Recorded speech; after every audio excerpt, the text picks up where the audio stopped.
Welcome to the Tearing It Up podcast. I'm your host, Taryn. We'll be tearing it up, tearing it down, and tearing it apart, dissecting all things related to those who deviate from the standard.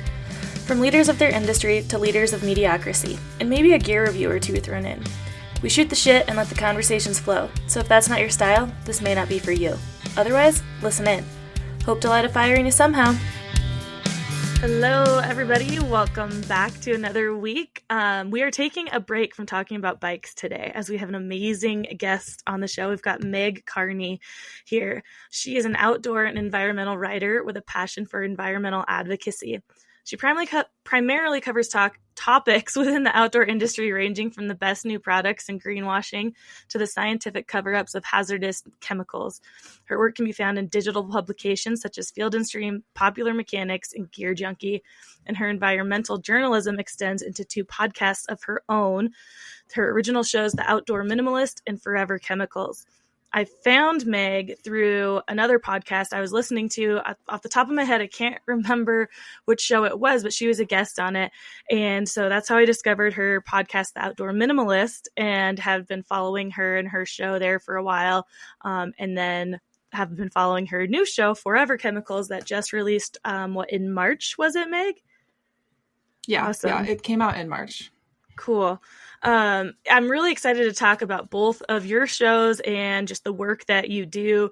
Amber and I, we talk about, sustainability and things like what we feel like we can do sometimes as the consumer or living minimally. We don't get into these topics super heavily, but it is definitely something of interest to us and our audience, being that a lot of you listeners out there are rooted in the outdoors, just like Amber and I, whether that's just, in work or for just your hobbies, getting outside, enjoying the outdoors and what the earth has to offer us. So I can't wait to dive into some topics with you, Meg. But will you tell us where you are physically right now in the world? Yeah, well, thank you for having me, and fun to know that you discovered me from a podcast. But I am currently in Wenatchee, Washington, which is kind of my home base. For people that don't live in Washington, Wenatchee is on a map essentially directly in the center of the state. So just kind of right in the middle, right along the Columbia River, in the foothills of the Cascades. It is a high desert climate, so very sunny and very hot compared to Seattle on the west side. But it's beautiful. A nice little farming community with a lot of recreational opportunities. Yes. So Amber still is rooted in Washington, in Tacoma, Washington, and I'm from Tacoma, Washington. So a lot of our listener base right now is either Washington or Tahoe, between our two main audiences. But I haven't spent a whole lot of time in Wenatchee myself. I've definitely been through, camped over there. My dad's from the east side of Washington, so it's funny how different it seems. I always explain that to people when they ask me anything about Eastern Washington. I had a friend here actually looking at houses in Wenatchee. He's like, "What do you know about Wenatchee?" I was like, "Well, it is a lot different from Tacoma, that's for sure." But yeah, I'm it's curious. Different environmentally. It's different socially as well. This is the red part of the state. Most rural areas tend to lean further right for a lot of reasons, but it's much different. Yeah, absolutely. People are surprised. I mean, it's just anywhere that you're not familiar with, but I'd say the state really feels like it's split in half between the Cascades, the east side and the west side. It's pretty different all around socially, like you said, and environmentally. How did you end up in Wenatchee? Because you're not originally from there. I grew up in southern Minnesota, the southwest corner of Minnesota, and I traveled around a lot. Most of my 20s I spent living nomadically, and my partner, he lives here. He is in the union. He's an electrician and is based in Wenatchee, and we started dating. I don't remember when we started dating. Sometime before COVID, and we were long distance for quite some time, and then eventually we were we should probably live in the same place eventually, and I moved here. That's awesome. I have to ask about him being an electrician because my dad is also an electrician and in the union. So what union is he a part of? Oh, that's a great question. I don't know the number or the name. I probably should, since I like live with him, but no worries. Whatever the union is for this part of Washington, because he's like what are they called? A journeyman? Oh, cool. That's what my dad is. Where they work on like contract on different job sites and stuff like that. Mm-hmm. Yeah, very cool. Yeah, my dad has been a strong union man for the electrical union for my whole life, so I know just a tiny bit about it, but I thought that was really neat kind of connection there. And he's kind of near me right now. He was visiting down the hill, but yeah, anyways, so enough about that. Now I want to get into all things you and how you got to kind of where you are today with your podcast and having just this strong voice about sustainability and, the Outdoor Minimalist podcast, how all of this came about in Forever Chemicals. So kind of backtracking from before Washington, just your experiences in the outdoors, like how did your love for the outdoors really start? Well, I grew up in a very rural community, and my early life was spent living on my grandparents' farm in Minnesota. It's about 400 acres, and there's an easement on the property. So for people who don't know, that means it can't be developed. So it's basically partitioned for conservation. And because my grandfather was a conservationist and he was our babysitter when my parents were working and my dad was in university. So we just spent a lot of time outdoors looking at plants and learning about the animals in the ecosystem. And so it's always been a part of my life. And that early introduction was much different than a lot of people's, I think, just because I was really immersed in like the knowledge of ecology. And I didn't realize that it was such a different upbringing until I left, until I went to university. And then I was like, oh, I was very fortunate to have a family that really focused on outdoor education and kind of allowed me to explore my interests in that way. And so I always spent a lot of time reading and writing about plants, animals. I just always loved those things. And then in university, I studied communication arts and literature, because after we moved off of my grandparents' property, my parents bought this old church and then they renovated it and turned it into our house, but also they had a bookstore.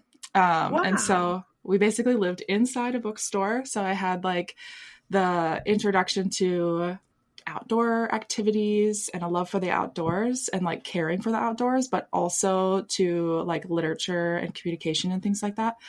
And both of my parents are very creative. My mom's a talented writer. So is my dad.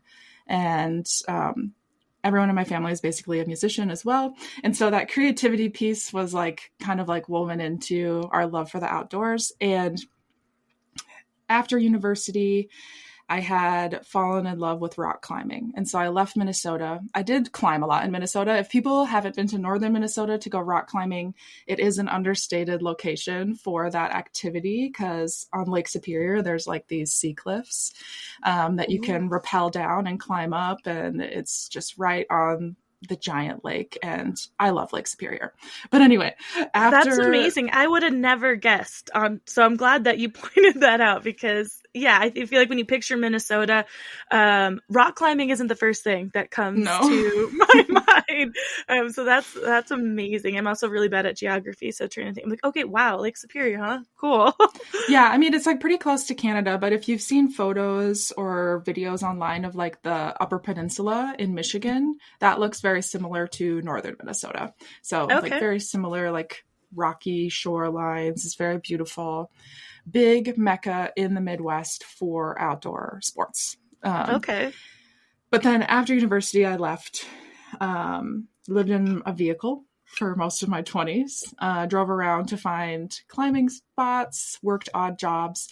And then eventually, when I couldn't find a solid job, and where had I moved at that time? When I moved to Arizona, one of my friends was like, well, you've been freelance writing for a while. Why don't you just try to make it full time? Because you can't find a job.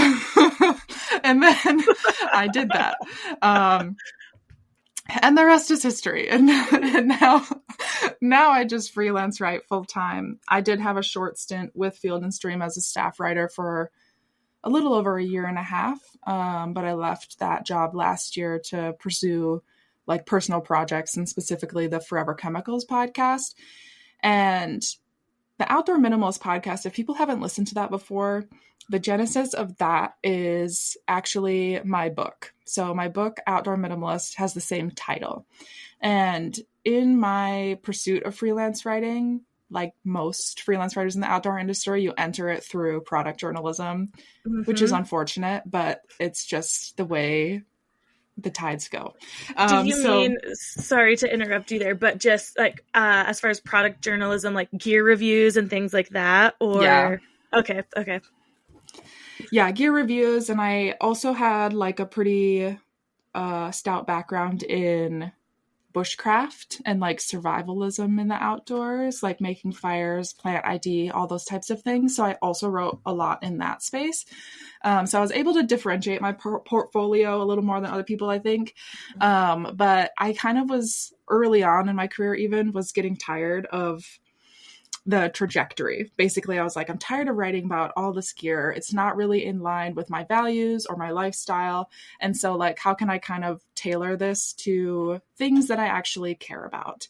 And so at that point, I created a blog, which no longer exists. I still have the like articles, but I just took it offline because I used it as a portfolio piece to like show like, oh, I could also write about environmentalism and animal rights, which I am a big animal rights activist as well, just on the side. And through my blog and then some other volunteer work through organizations like Clean Trails and National Cleanup Day, my work was discovered by my publisher, which is Roman and Littlefield, who publishes Falcon Guides. So like the little black and white trail books that you see, that's Falcon Guides. And they do like general outreach to find writers for the books that they want to publish that year. And so they asked me if I would be capable of writing a zero waste backpacking guide. And I am not zero waste. So I was like, no, but I have a different idea. And then I pitched them Outdoor Minimalist, and the publishing board sent me a contract and I wrote the book. But the book actually was written during COVID. So there were all of these supply chain issues, as many of us remember. But it also touched the publishing industry. And so my book was delayed for quite a while. And I was like, well, I'm done with this huge project. It was a wonderful learning process for me because it's the first book I've ever written. So it was great undertaking. To work. Yeah. I was really fortunate to work with a larger publisher that had an editor that could kind of like guide me. And while like you generally don't make as much profit from working with a publisher in that capacity, like I felt like it was worth it in terms of just learning how to do it. And so after the manuscript was done and we were working on formatting and editing and working with the artist that illustrated the book, my brother, who is the audio editor for all of my podcasts, was like, why don't you start a podcast about this? And I was like, that's dumb. I'm not doing that. I love it. But he knew that I loved podcasts. Like I really started tuning into podcasts. I think like a lot of people, when Serial became popular, Serial was like the first podcast, that true crime documentary type series. I know they kind of cover other topics now because they're on like season 4, but the first season is like a true crime focus. And so after that, I just kind of like started listening to all these podcasts and was obsessed with them as a form of media. And my brother is dyslexic and he's like, well, I would love to read your book, but I probably won't. So why don't you also consider it as an accessibility piece? And I was like, okay, that's actually true. And then through more conversation, I realized that I was not really allowed to talk about all the things that I wanted to in the book because it's very consumer focused. And I wanted a larger industry conversation to be happening because producers often have a much larger impact than individuals. And so since I'm not really wanting to sit down and do solo episodes all of the time, a few of ours are just me. And those are my least favorite, honestly. And so I decided to interview experts in the industry, starting with a lot of the people I interviewed to write the book. And that's kind of how that happened. And that's been 2.5 years is how long that has been out. So it actually came out almost a year before my book was published, which is crazy. Oh, really? I was going to ask you what that timeline was of when the podcast came out versus the book, because so your book would have came out first had it not been during COVID with all the supply chain, or do you think either way, just because you're not going through so many steps with the podcast, you can produce that yourself, as we know, and just put it out rather than going through all the process of printing and publishing and all that stuff? Would it have fallen that way no matter what, do you think, or was it purely just the COVID and the book getting pushed back?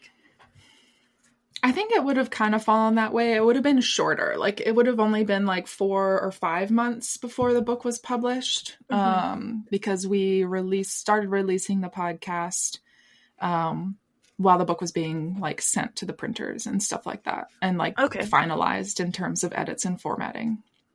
Well, I'm sure it ended up being actually like helping out, right? You were able to then start talking about your book through the podcast. And I know that obviously starting a podcast from just nothing, growing that audience takes a lot of time, but still it's just another form to get it out there into the world rather than just social media posts and whatnot, and being able to reach an audience that you connect with rather than just who the publisher is trying to reach.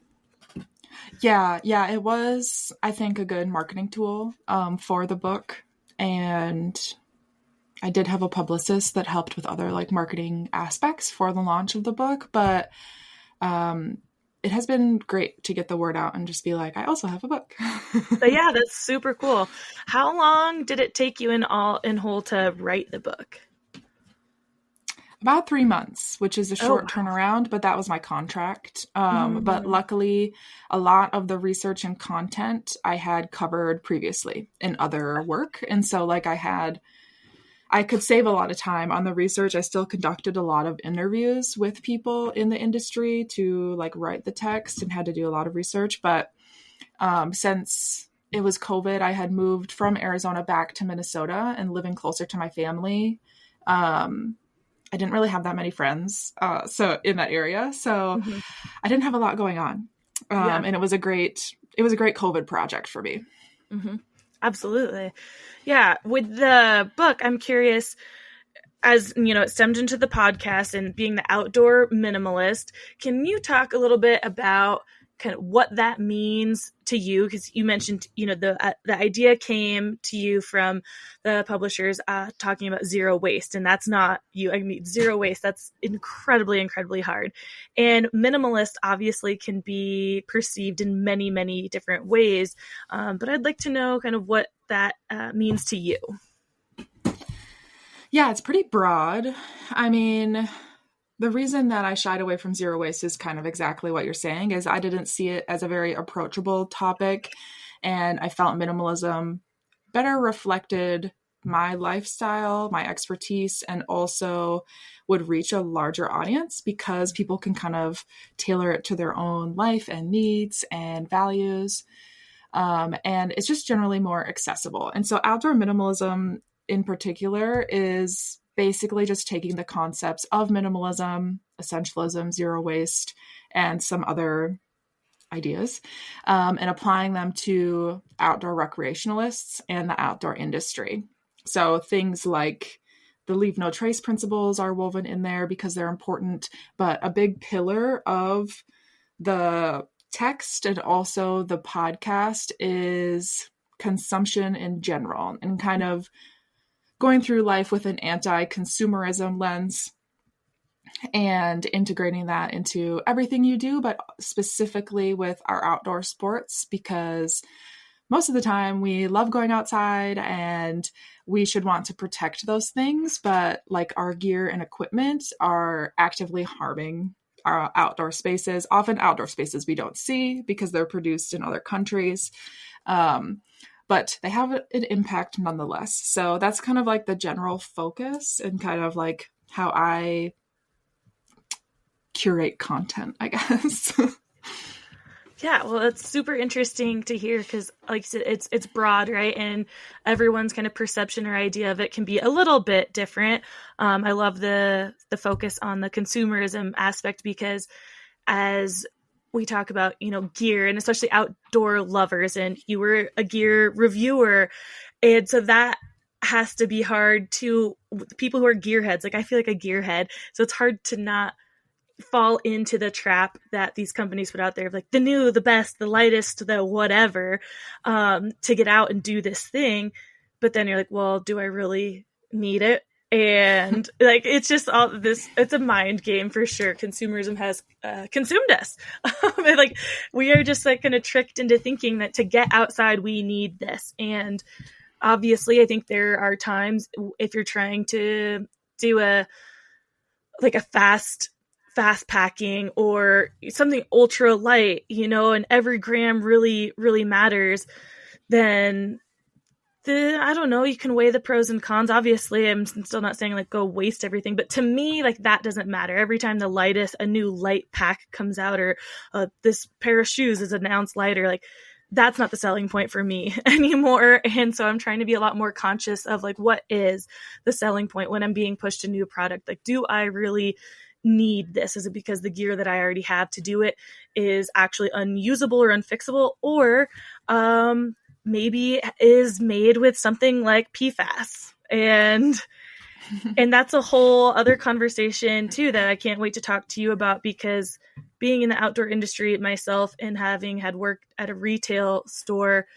we are seeing now all these like in California. So I'm in California, and by 2025 you will not be able to sell anything with PFAS in it. So all these companies have to make sure they're removing them if they want to be sold in California. And so it's interesting to figure out now that the conversation, as I've heard in some other podcasts too, like, well, what do we do with the stuff that we have that has those chemicals in it? Because like the damage there, to me, it seems done. And if I just throw it away and buy a new chemical-free item, is that just feeding into the consumerism side, like waste? If this jacket's still good, like what do we do? How do we get rid of it? What are your thoughts on this? Well, first, before we get into that, we will dive back into it. You're probably going to be the best to explain to people who don't know what PFAS are, and why this has become such a huge conversation, and how it became so huge that you started another podcast about it. Yeah, that's a lot. So I know. PFAS, I guess I'll start with what they are. So PFAS, PFAS, is a large class of chemicals. Experts range 10,000 plus different types of chemicals. They're synthetic, they're man-made. They're invented in the late 1930s and were used in part of the atomic bomb to contain the uranium. And from there, the science has developed, and they're extremely effective for like waterproof resistance, stain resistant properties, grease resistant properties, which is why they became popular in the outdoor industry and for textiles. So like when you're buying a waterproof jacket, previously, a lot of them would be made with PFAS. There will still continue to be textiles produced with PFAS because you could sell them in other places outside of California. And that California law that you mentioned, or regulation that you mentioned, covers only textiles sold in the state of California, and there are exemptions for extreme wet weather conditions. Oh, and wow. So some companies can still produce and sell outdoor apparel that would be considered for those types of expeditions. But I believe they still have to have them phased out by 2029. So eventually we should have them completely phased out, but I think the regulatory body wanted to give them more time to figure out the chemistry and like improve the chemistry. But anyway, The PFAS stands for per and polyfluoroalkyl substances, and it's the strongest known bond in organic chemistry, which is what makes it so durable, but also impossible to get rid of. Which is hence Forever Chemicals. Yeah, that's kind of where the name comes from. So like they last forever. Every PFAS chemical that has ever been created still exists. There are some ways to destroy them. And so I shouldn't say all of them still exist. There's probably like a very, very small percentage that have been destroyed. But oftentimes those processes aren't scalable. So they can't be done in large quantities. You oftentimes have to remove the PFAS from products or the soil or water, which is like a whole other problem. And now, because they've been used so widely and they last essentially forever, they have polluted the entire earth. Yeah, I don't want to be horrible. Yeah, I was just gonna say, like, I don't want to sound like a pessimist or a negative newt here, but it just makes me feel like, well, we're fucked. Like, just because, like I said, it's in there. Like, what do I do with the stuff I already have, and how can we even come back from this? Which I'm not asking you to answer or whatever, but it is a scary thought hearing about these if you haven't heard and don't know like the in-depth information about it. It does kind of make you initially feel like, well, shit, like now what? But that's why I'm excited to hear about like what else, maybe we can do or pay attention to now as consumers, as they are out there in our face. Like, yeah, this is just from here on out, pay attention to what you are buying. But I digress again. Anyways, yeah. So yeah, with your podcast, Forever Chemicals, you just talk about PFAS, right? Like that's what the whole thing is about. Yeah, so Forever Chemicals is a 10-part series specifically about the use of PFAS in the outdoor industry and how they contributed to the global contamination issue. And now what they're doing to hopefully move away from PFAS. There is also a bonus episode with one of the people that I have looked up to since I was in university. His name's Robert Bilott, and he's the lawyer that essentially discovered this issue in West Virginia. And so his story is amazing. It's extremely impactful and part of the reason why I wanted to do this series. And if you're interested in learning more about PFAS, of course, I want you to listen to my podcast, but like a broader view of like the start of this issue and like a lot of the scientific cover-ups that happened in order to allow this issue to perpetuate for so long are documented in the documentary, The Devil We Know. And that is the true story of Robert Bilott and the farmer in West Virginia that basically helped him discover these issues. And then recently on Netflix, Dark Waters is a film, which is a dramatization of Robert Bilott's life. And he's played by Mark Ruffalo, who is another amazing environmental and humanitarian activist. And he does a lot of work around PFAS, like raising awareness and helping communities that have experienced pollution. And they also have another documentary coming out called How to Poison a Planet, which is aptly named. Wow. Yeah. I saw actually your post on LinkedIn recently about Dark Waters, and that's how I first discovered. I haven't watched it yet. I almost started it the other night, but as I read about what the premise of it was, like, oh my gosh, like I cannot wait to watch this. I also love Mark Ruffalo, and I didn't know that he was actually so involved in that too, which makes it just like, I feel like it really does help when you don't really see it in Hollywood a lot, that the actor is actually really involved in what the story is about. Like they do research about their parts and stuff, but to actually have been involved beforehand and have this, I think it just really comes through in the story so much better. And I will link Yeah. everything for your show for sure. But Oh, thank you. Yeah, and I could be wrong about Dark Waters, but I believe Mark Ruffalo is who produced that movie. Yeah, he was very intimately involved with telling that story and like working directly with Robert Ballot, who Robert Ballot and his wife actually make a cameo in the movie, which I thought was like a fun Easter egg. So if you do watch it, then be on the lookout for that, because there's a couple people that are featured in the Devil We Know that show up in that movie, and I was like, oh, look at that. yeah, that's awesome. Do you have any thoughts on, like I mentioned, obviously at this point, I'm sure every single one of us owns gear that has PFAS in it. And so other than, I guess my idea or guess would be that if you have something, you don't need a new one, don't get rid of it. But there's no way or proper way right now then we can get rid of it, since you mentioned like there's only a few ways that can destroy PFAS. Like, so what's the best thing you would do if you were trying to retire a piece of gear that has PFAS in it? I mean, really the only thing you can do is get rid of it or rehome it, which isn't ideal. And I think like understanding that almost every consumer product and consumer good, even the food that we consume, the water that we drink, contains some level of PFAS. And so they're everywhere. And so like if there are areas where you can minimize your exposure, I think that it's beneficial. But things like rain jackets, tents, backpacks, they aren't necessarily touching our skin directly. It's very infrequent that my rain jacket is like touching my skin directly. Usually I have like a base layer on underneath or something like that.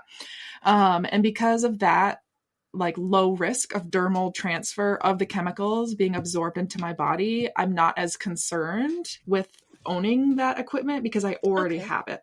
Like I wouldn't go and buy a new jacket from Gore-Tex that has PFAS in it or something. But I would continue to use my equipment because it's already been produced, and the biggest contamination risk occurs during manufacturing. So like PFAS is emitted into the air, into the atmosphere. It'll come out in the wastewater from these facilities. So like the people working in those facilities and the people living around those manufacturing plants are the most likely to experience adverse effects from that specific jacket or tent or something. But if you own them and you were to just throw them in the rubbish and it went to the landfill, then the PFAS will just come off in the landfill and will likely contaminate the groundwater through the leachate over time. So there is no good answer. Yeah. Yeah. And if companies, in my head, if companies took back their PFAS equipment and were able to extract the PFAS in some capacity and then recycle the materials and recycle the PFAS, so that PFAS could go to essential uses, which are often like medical and mechanical uses, that would be like an ideal situation. But I don't think that there is current science that allows for that. Well, I think that right now, I kind of get the vibe that some brands in the talk of all this are putting almost scare tactics into people. And so I really love that you touched on, like thinking about the gear that's not it's not directly touching your skin, right? It's already, the more damage has been done in the production of it. So don't run away and just throw out all your PFAS now, because that's probably going to be more harmful really than just like using it in the intended use as the rain jacket, the tent, or whatever.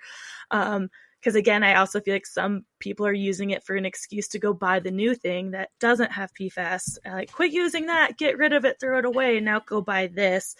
So a lot of these brands, to a lot of the outdoor industry, they talk about sustainability and minimalism and all those things, where it becomes just kind of a vicious cycle in the outdoor industry that you can't get away with producing. Your company, they have to make money. So what are they going to do? They have to make something new and exciting, or try to get rid of the old and push you to buy the new. But I mean, I've learned a lot listening to your podcast, Forever Chemicals, and still even just talking to you directly now, because I can't get out of my mind the fact that I work in the retail industry now and seeing a lot of brands come to us about new buy-ins for 2025. Like, oh, don't worry, there's no PFAS or whatnot. But like, how do we get rid of the stuff we have now? Like, how are you going to sell the stuff that we have now that already has it? And to the fact that this is not just an outdoor industry thing. It's everywhere. And just trying to figure out, I guess, how to move forward and what we can do as consumers. I think a lot of the responsibility is put on the consumer for a lot of these topics, whether it's sustainability or PFAS. Like, it's up to us now to figure out how to get rid of it. So the companies themselves aren't, and that's obviously due to some of the science, but they're not offering a take back program or anything yet. It's, like I said, the responsibility falls on us, which doesn't always seem fair, but it is what it is.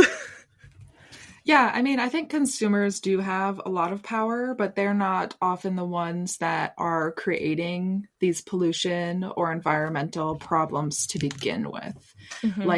Like you're saying, the producers need to be taking responsibility and kind of like leading that charge. And to an extent they are, because a lot of experts and scientists, their first step in addressing the PFAS issue is stop using it, like stop producing new PFAS so we can then channel our energy to cleaning up the PFAS that exists in the environment and reducing people's exposure, because it's causing a myriad of endocrine disorders, cancers, reproductive problems, like birth defects. Like, there are so many problems with PFAS, and there's so many environmental factors that play into how people get sick.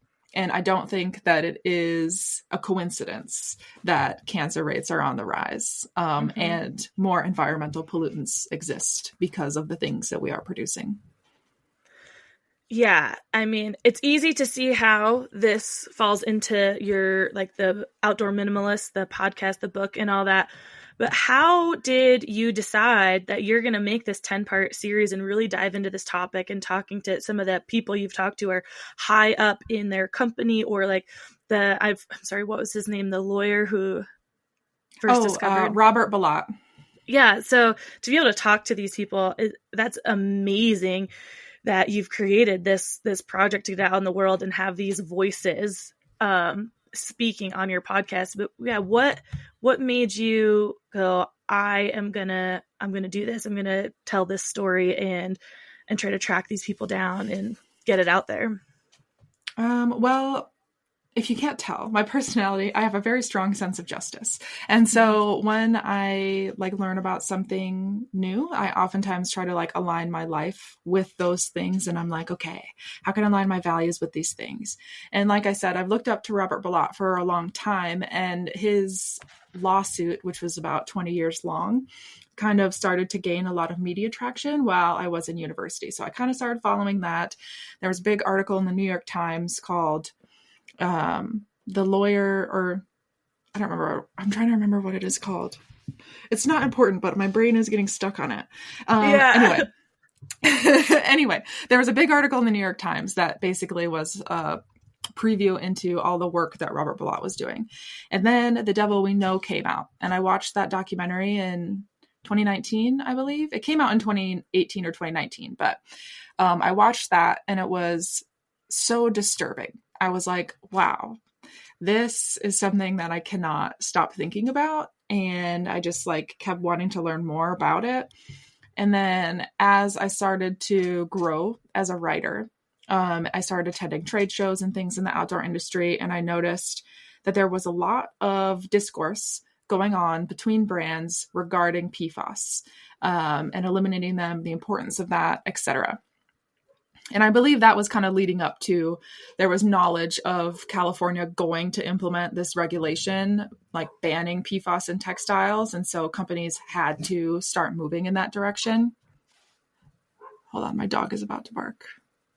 Okay, I thought it was mine. Okay. And so then I was able to connect with the CEO of Fjallraven on the Outdoor Minimalist podcast. And they started moving away from PFAS as early as 2009. And we're kind of like one of the leaders in that space as far as like learning about the chemistry. And one of the chemists that I spoke to for the podcast, Stefan Posner, was the reason that Fjallraven moved away from them. So there was like kind of this, there was a lot of movements happening. There was a lot of like litigation happening. A lot of scientists were really trying to push this narrative to companies and be like, hey, this is important. Listen to us. And so after the Fjallraven episode came out, which was like a request I was getting from listeners, I was like, hey, can you talk about PFAS? And it's confusing. How is it being used in the outdoor industry, etc. And so I was like, oh gosh, that's a big topic, but we can do an episode on it and just see how it goes. And since that episode remains our like number one download since it has come out, and it's been out for quite some time. And when I left my job with Field and Stream last year, I was like, oh, I have a little more free time. I'm going to kind of take a break, a breather, jump back into freelance. But also, I want a project that I am passionate about. And so I went on this paddling trip with my oldest dog, Ash. That was about a week long. And then at the end of the trip, I was like, yeah, it's going to be PFAS. And so I presented it to my brother and then our other partner, our production partner, and they weren't super on board, but they know that I am impossible to talk out of things. Yeah, so they just get set. Yeah. They're like, when she has her mind on something, we just got to let her go. Like, It's just going to be what happens. At least they know that about you. Well, it's helpful that I'm working with my brother because he's known that. He's older than me, so he's known that since I was born. And so they kind of let me just run with it. And it took about 6 months to produce the podcast. But yeah, like we said earlier, it's just a 10-part series, which it was hard even in 10 episodes with this focus to distill the concept because it is such a broad topic. It's very complicated. It's very confusing on purpose. Like chemical companies want it to be confusing and hard to understand, so consumers don't want to learn about it. And so my goal was to make it like an interesting, intriguing narrative, something that appealed to our existing audience with outdoor minimalists, which is why our initial focus was in the outdoor industry. And like something that demonstrated that the outdoor industry is part of the problem, but can also be part of the solution, I guess. I love it. A long-winded narrative of how I got there. Well, sometimes there's just no way to shorten it up. Like, and I love to hear the longer version. I mean, that's the one point of our podcast is like showing the steps. It's not all just like, oh, I had this idea and I did it. And like, the more steps of it and not just being this like straight and narrow path that you just see from point A to point B. But what I love about Forever Chemicals is that it is easily digestible. So, cause I think we all have fallen to be that person or in many different aspects that, you're just like, okay, this is too much. I can't keep up with it. And I'm just going to kind of like, whatever, it's over my head, or I just don't have the time or whatnot to figure it out. So I think, and just being these days, I know that a lot of our attention spans are a little smaller. But podcasts for me, I mean, I love reading, but it's just easier to listen and be doing things. It's something I'm actually trying to stop doing, is being so much of a multitasker. But podcasts do help me feel a little more productive in my day. I can listen and go on a walk or clean the house or something. So being able to listen to something like Forever Chemicals and learn more about it without sitting down and feeling like I'm reading a research paper has been super helpful to understand the depth of it, and especially in the outdoor industry that I'm so involved in. And learn how, what can we do from the parts of our life that are tied or feel more tied into it?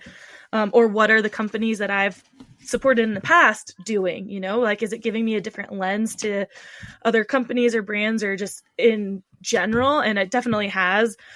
And I think that you have just nailed it with this, and just so many like props to you for coming up with this and producing such an amazing thing on top of what you have with Outdoor Minimalist. Is there anything on the horizon for you, like next, like another kind of mini series or with podcasting or anything that you want to share yet? Or it could just be like an idea. You don't have to share obviously details yet.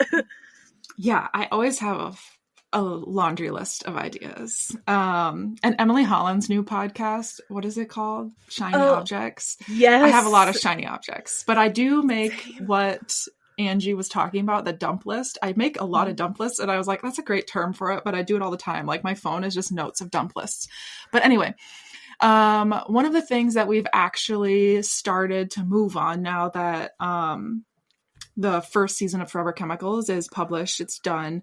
We're still doing PR work with it, but I've been working on a lot of grants to hopefully get funding to do a second season of Forever Chemicals, because I really love learning about PFAS and talking about it, and like the traction that the first season has gotten is kind of a good inspiration, I think, for our team. And just as like a side note, the team I'm talking about is Black-Footed Ferret Productions, which is the production company that I founded with my brother and then our family friend, Ethan Weiss.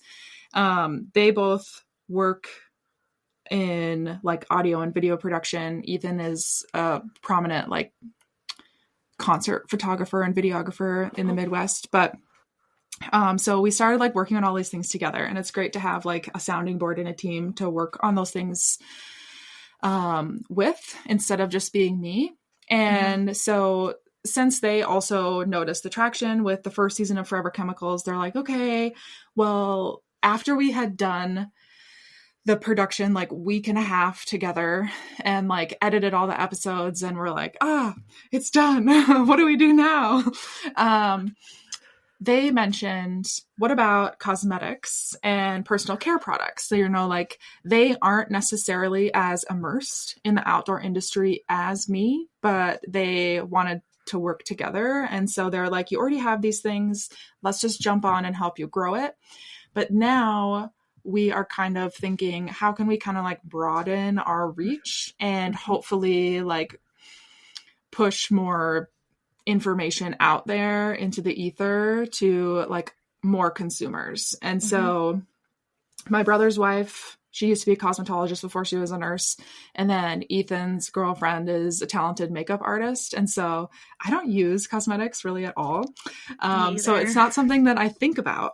And as I was doing research for Forever Chemicals, I just learned how insane the cosmetic market is.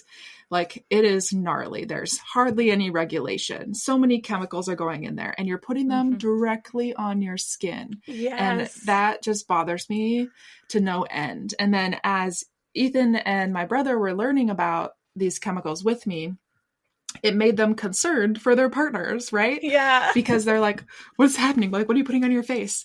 But it's not just cosmetics, right? We would want to talk about like lotions, sunscreens, shampoos, deodorants, all of those personal care products.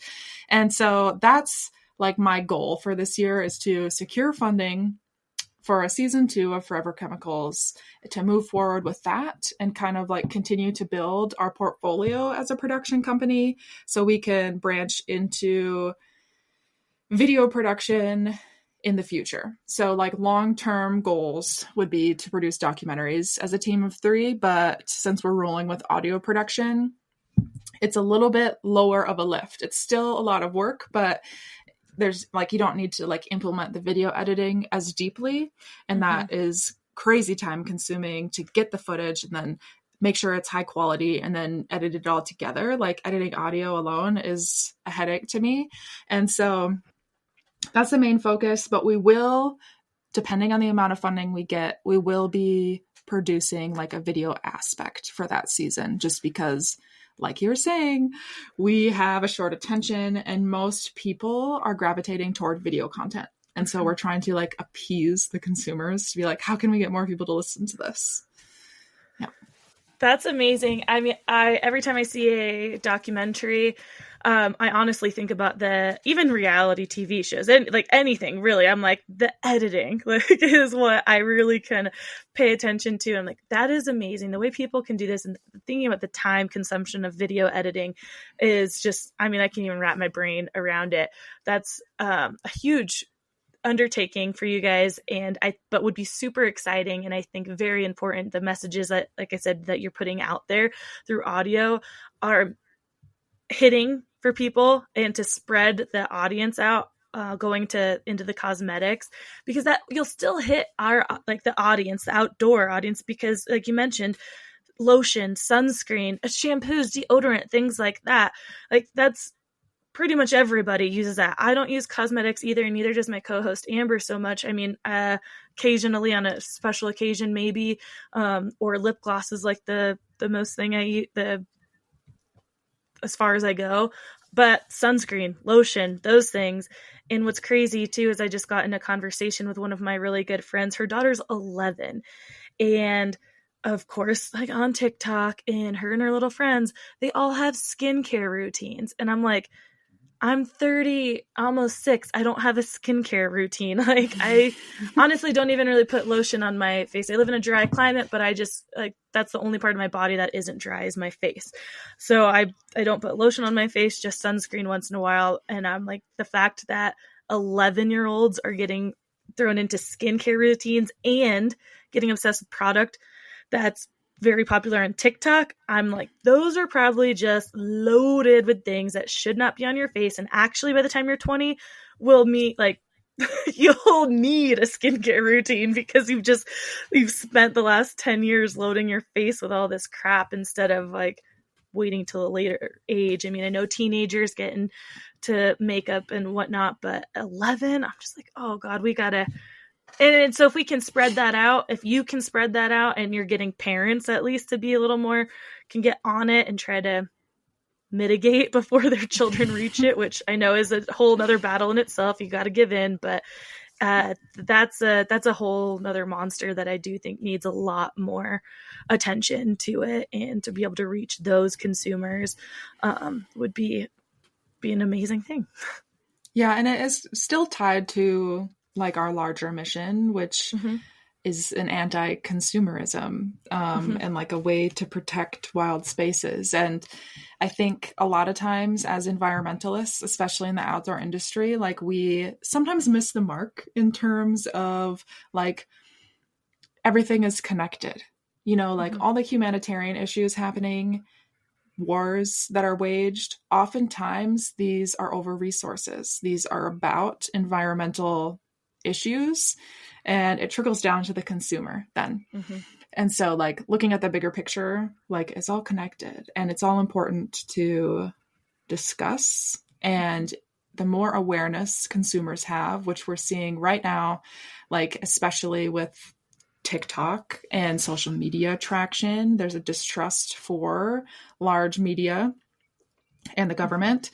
And so like more independent media being pushed out, more awareness being given to the consumers so they can make educated choices, I think is ideal.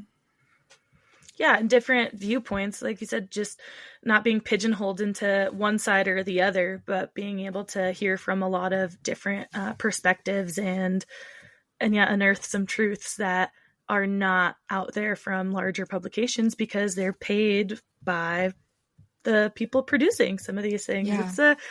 It's messy out there. You really got to sift through things, but that's why you need a wide variety of outlets and sources, so you can actually try to find the truth in things, instead of just hear this side or that side and like one of them's the truth and that's it. It's like there's so much more to it. So I'm really happy with the outlets that are being provided, you being one of those. And I'm excited to see where you guys go and continue to watch your journey with Forever Chemicals Part 2 or Season 2, and hopefully then soon into the video world.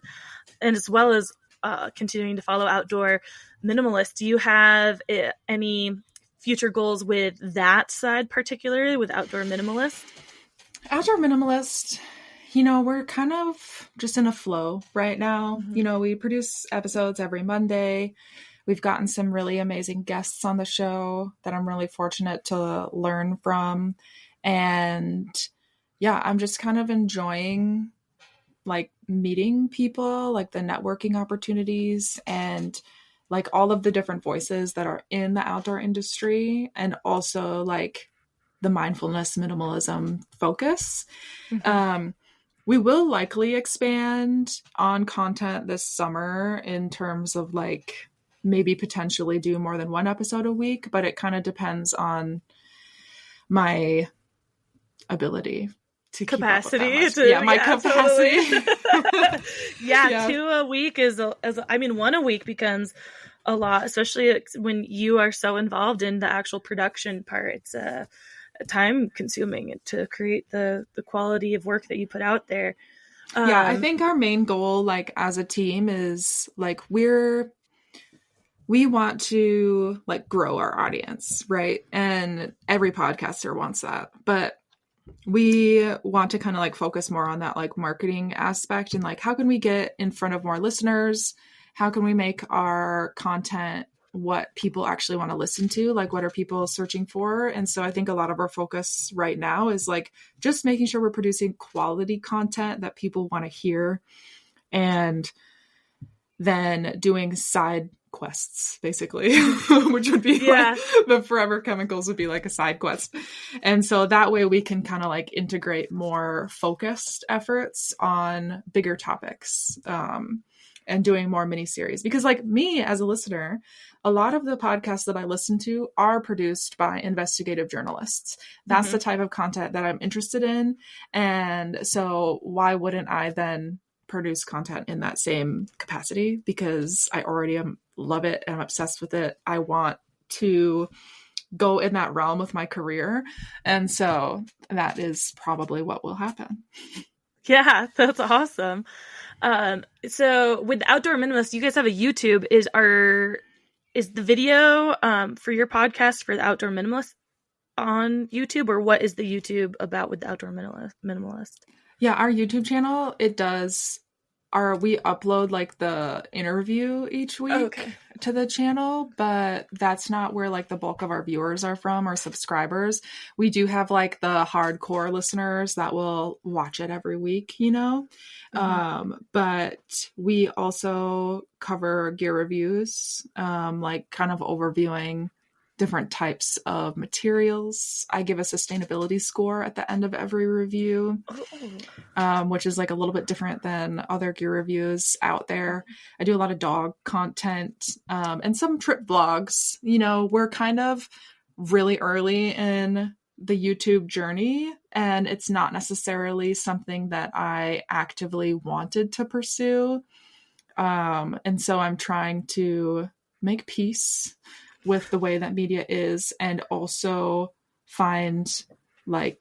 figure out like what type of content we really want to produce. So if you go on there, you're like, wow, there's a lot of different types of content. That's because I'm trying to figure it out. I'm trying to figure out like what type of content am I producing in this space, and like what kind of video content creator do I want to be. And so that's where that sits. Well, I love the figuring out process, and that's part of it. You know, like we mentioned, part of this podcast is just telling the story and the behind the scenes, that it's a work in progress always. It wasn't just like woke up one morning and here's success and this great idea. But it can be hard to put yourself out there when it's not like, you know, quote unquote perfect or anything. And because you hear a lot of a noise of being in the creative part that don't put stuff out there unless it's perfect or this, that, or the other. And people are going to be confused about what you're doing. And it's like, no, why can't we just figure it out? Like, and that's part of it. You got to figure out what the audience wants from that aspect, from that channel. It's because it's not going to be the same exact audience from the audio, or it could be, it could not be, like, but you got to figure that out by just kind of, here, let's dump this here and there and see what sticks to the wall, kind of. A lot of experimentation goes on. And Yeah, I think when I started the podcast, I was really stuck in the realm of like, this needs to be perfect. And if it's not perfect, I hate it. I hate myself. Why am I doing this? Like all those things. Yep. Or like, I sound dumb, Yeah. But now I think as I've grown a little bit as a creator, I have decided as long as it's good enough, I'm just kind of like, same with Forever Chemicals. Like, oh man, the amount of editing that went into each and every one of those episodes was gnarly. And at the end of certain things, my brother was like, okay, it's good enough. Like we need to stop. Like you need to stop. You need to chill out. He's definitely like the person that like settles me down. Balance. In those. Yeah, he's a very good balance for me because I get very, very intense and hyper focused. And then he's kind of like, reel it in, because this is good enough.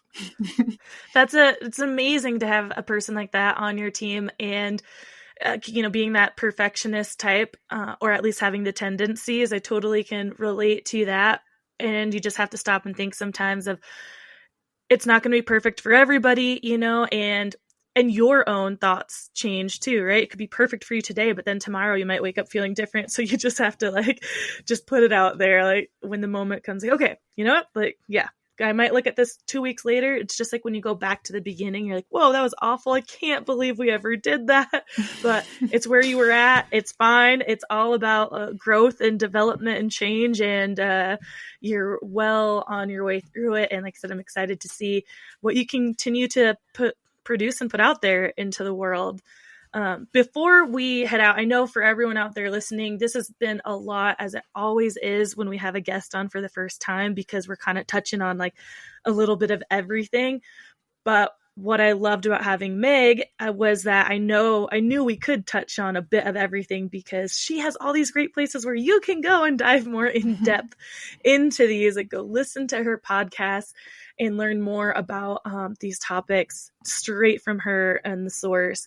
And before we get out of here, Meg, will you share with people the best places that they can find you? As always, this will always be in the show notes, but straight from you, your best point of contact. Yeah, I think the best thing to do is to subscribe to our weekly newsletter, because that will have basically everything that's coming out every week. We'll do kind of like a high level of like, this is the podcast episode, the newest YouTube video, if we have bonus episodes, if there's like current industry news that I think is noteworthy. And you can find that on our website, which is theoutdoorminimalist.com. There's information on both podcasts on that website, because I did not have the capacity to create a new website. So there's just a page for Forever Chemicals on there, even though they are separate podcasts. The same goes for social media. The social media is together because I'm one person.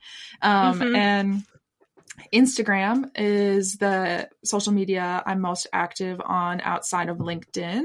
If you're like an industry person, LinkedIn would be the best place to follow me. I'm just Meg Carney on there. And Instagram is outdoor.minimalist.book. I know the handle is long, but the Outdoor Minimalist was already taken. So sorry, we know about long handles for sure. I got a lot of dots in my own podcast one. But... Yeah, but if you go to the website and the newsletter, like that'll funnel you to all of our platforms. We are also on Facebook, but I've been suspended from Facebook for posting too much social issues content. So I don't know when I'll be back on there. Oh my God, Facebook.